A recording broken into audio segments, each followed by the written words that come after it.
What is good guys, Aryan here, and this is the Samsung Galaxy S9 Plus overview with a little bit of my spice added to it. I really hope you guys enjoy it. So without further ado, let's get started.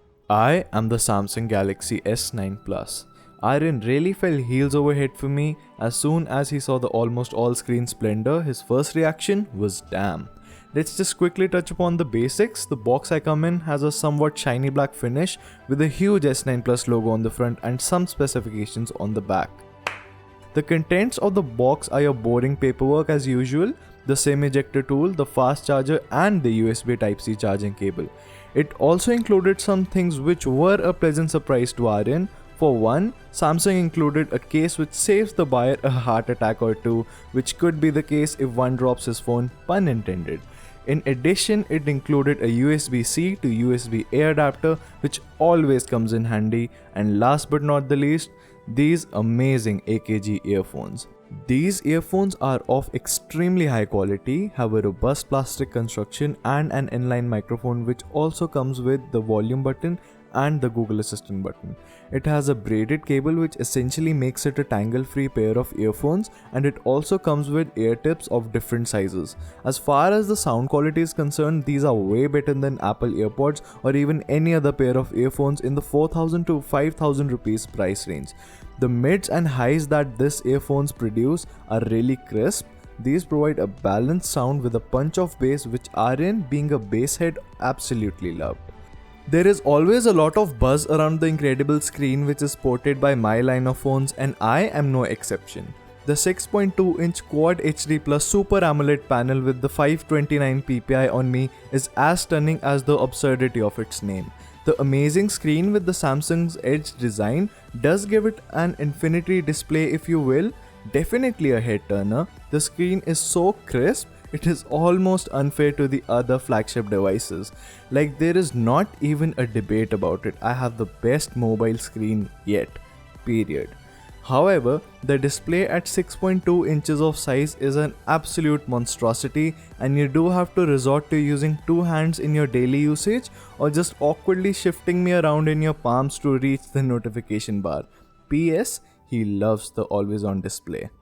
I have 128GB of internal memory, but there is also an SD card slot present if you ever wish to expand my storage. I support up to 400GB of additional storage via microSD card, so storage is pretty much sorted. Well, that was a lot of storage for only 2 sentences, but moving on. I have the volume rockers on the left side along with the infamous Bixby button which Aryan already remapped to launch the camera app. And this was actually the first thing he did as soon as he powered me on. Got the power button on the right, and yes, the fingerprint scanner is finally now in the center along with the dual camera setup. The speaker grill, the USB-C charging port and the headphone jack are all located at the bottom. I am pretty sure that he shed a tear or two of happiness after seeing the jack on me. And also, these are not your ordinary bottom firing speakers. These are stereo speakers with Dolby Atmos technology built in, and these sound a lot better than the mono bottom firing speakers present in any of my earlier models. My top bezel essentially sports the front camera, the iris scanner, the earpiece which also doubles up as the second speaker, and also some other vital sensors.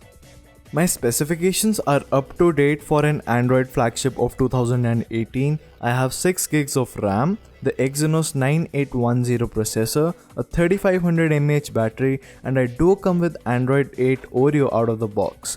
The feature which stands out the most is my IP68 water resistance, which means that I am water resistant for up to 1.5 meters submersion in fresh water for 30 minutes. The charger included in my box is indeed a fast charger, and I'm also capable of wireless fast charging, but Aryan is just not too sold on the whole concept of wireless charging yet.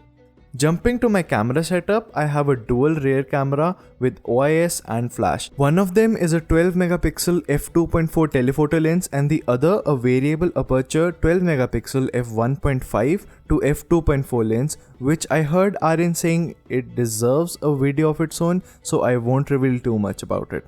The front camera is an 8 megapixel f1.7 shooter.